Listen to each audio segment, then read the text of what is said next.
Hello, Bacho. Let's read the given question. The question says a source is moving with a constant speed u on a straight line, emitting a sound of frequency f0. There are three observers A, B, and C. A on track B at a perpendicular distance of d, and from the track uh, and C at a perpendicular distance of 2d from the track as shown in the figure. The variation of the observed frequency with respect to the angular position is given. Select correct alternative. Option 1 given है A3 B2 C1, option 2 given है A2 B3 C1, option 3 A1 B2 C3, option 4 given है A1 B3 C2. So यहाँ पे we need to understand about the concept of Doppler effect. So as a key concept we can say Doppler effect of sound, that is जब भी there is a relative motion between the source of sound and the observer, so in that situation जो frequency observer observe करता है it is different from the actual frequency. और वो जो frequency है that is known as the apparent frequency and it is given by the expression v plus minus v naught upon v minus plus of vs into n. यहाँ पे just for the sake of understanding we can say v naught is a velocity of observer, vs is the velocity of source, n is the actual frequency, and in the numerator positive sign indicates and in the denominator negative sign indicates that both are moving, that is source and sound, source and observer, or either of the one is moving towards the other. So ये towards की condition में we will use this sign convention and moving away वाली condition में we will use this sign convention. So just for summarizing purpose और इसे याद रखना है तो we can go this way and we can remember the results, right? So we can see also एक चीज़ important we need to remember. Let's say कि यहाँ पे हमारा कोई कार है, it is whistling और ये move कर रही है let's say VC speed से, and कोई observer यहाँ पे खड़ा है, ठीक है ना. सो हमें जो डिस्टेंस लेना होगा, डिस्टेंस जो हम वेलोसिटी का कंपोनेंट लेंगे that will be along the line joining the velocity of car, और we can say along the car and observer, या फिर सोर्स एंड ऑब्जर्वर की लाइन दोनों एक होनी चाहिए. So in that situation we can say अगर ये एंगल हमारा थीटा है, सो वी कैन से अगर वेलोसिटी हम इस लाइन पे लेंगे that is along the line जहाँ पे ऑब्जर्वर खड़ा है, so it has to be taken as we see cos theta. So ये चीज़ का हमें यहाँ पे ध्यान रखना है कि source and observers both should be on the same line. So ये चीज़ को यूज करते हुए will answer the given question. सबसे पहले अगर हम देखें एक ही हम बात कर लेते हैं. सो हमें तीन ग्राफ्स गिवन है, तीन ग्राफ का गिवन है. So let's plot it over here itself. So let's say हमें ये गिवन है, ये हमारा है π/2 एंगल, और ये हम मान लेते हैं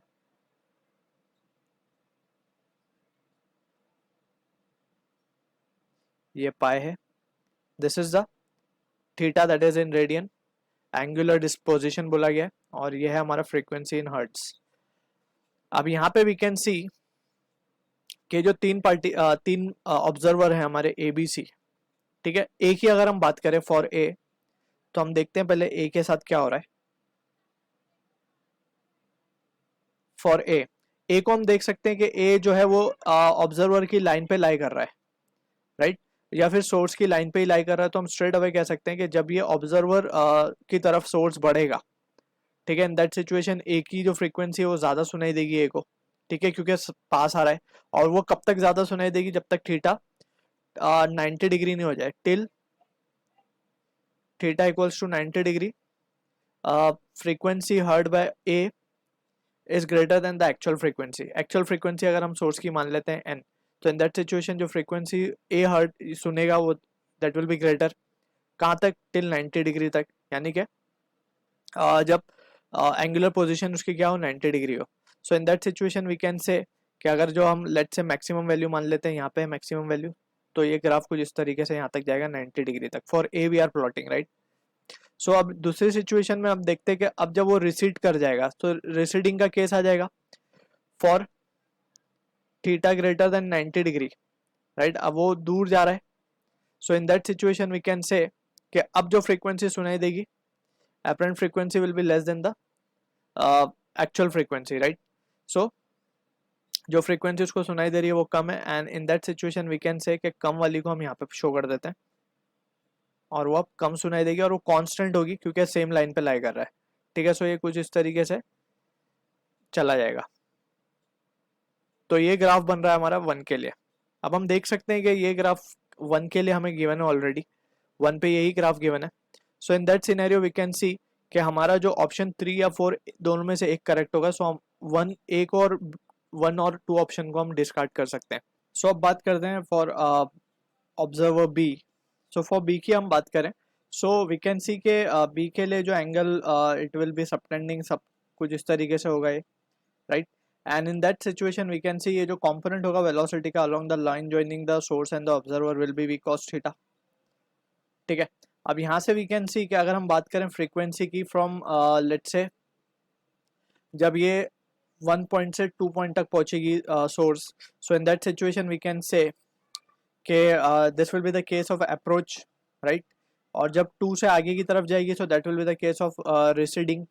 तो पहले अप्रोच के लिए हम लिखते हैं, तो अप्रोच के लिए apparent frequency heard by the observer at B will be equals to n B, and that is equals to approach वाला केस हम पहले लिख रहे हैं। So we can see observer is at rest, so v upon v minus of v s, और यहाँ पे to be precise it will be v cos theta, right. So this will be the situation and we can C from here to be precise इसको हम मान लेते हैं vs, that is velocity of source, ठीक है। अब यहाँ पे हम देख सकते हैं ये तो हो गया फॉर अप्रोच वाला केस। अप्रोच केस में हम कह सकते हैं कि थीटा की जो वैल्यू होगी, theta is greater than we can say it has to be 0 and it is less than और इक्वल्स टू 90 डिग्री। सो यहाँ तक का केस है अप्रोच बेसिकली, या फिर हम इसको इस तरीके से भी लिख सकते हैं in that situation we can say theta की वैल्यू क्या होगी, इंक्रीज होगी, और अगर थीटा की वैल्यू इंक्रीज होगी तो कॉस थीटा की वैल्यू क्या होगी, कॉस थीटा की वैल्यू डिक्रीज होगी, बिकॉज वी नो कि कॉस जो है वो एक जैसा फंक्शन है कि उसकी वैल्यू 0 से 90 तक क्या होती है, it continuously decreases. So theta जब बढ़ेगा तो कॉस थीटा की वैल्यू कम होती जाएगी। सो यहाँ से ये केस एक समझ में आया। सो यहाँ से हम देख सकते हैं कि जो वैल्यू होगी वो डिक्रीज करेगी, क्योंकि कॉस थीटा कंटिन्यूसली कम हो रहा है, कॉस थीटा कम हो रहा है, तो ये एन बी की जो वैल्यू आएगी हमारे पास, ये नीचे की ओवरऑल वैल्यू बढ़ जाएगी, दैट मीन्स एन बी की वैल्यू क्या होती रहेगी हमारी, कम होती जाएगी। सो this will be the case over here. अब बात करते हैं जब ये रिसीड कर जाएगा तो क्या होगा। So n b will be equals to v upon, अब ये मूविंग अवे वाला केस है तो नीचे प्लस आ जाएगा। सो अवे वाले केस में अगेन हम देख सकते हैं कि थीटा की वैल्यू अब कम होती जाएगी, थीटा की वैल्यू अब कम होगी तो कॉस थीटा की वैल्यू क्या होती जाएगी, बढ़ती जाएगी, और कॉस थीटा की वैल्यू जैसे जैसे बढ़ेगी तो ओवरऑल नीचे का टर्म बढ़ता जाएगा, so frequency again will keep on decreasing.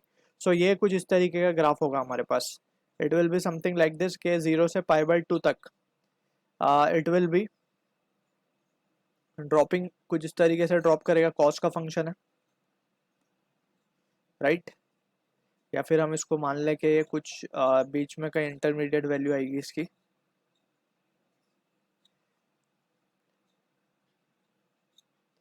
फिर इसके बाद ये इस तरीके से इंक्रीज हो जाएगा, right. So this is what the situation we will be getting for 2। अब ये वी कैन सी ये सिमिलर केस होगा सी के लिए भी। सी के लिए हम देख सकते हैं कि एंगल जो इनिशियल एंगल था फॉर बी, ये थोड़ा सा ज़्यादा होगा सी के लिए, राइट। अगर हम मान ले बी के लिए इतना एंगल था तो सी के लिए उससे थोड़ा सा ज़्यादा होगा, तो ये जो कर्व है सी का ये थोड़ा सा और नीचे की तरफ जाएगा, कुछ इस तरीके से वी कैन शो इट।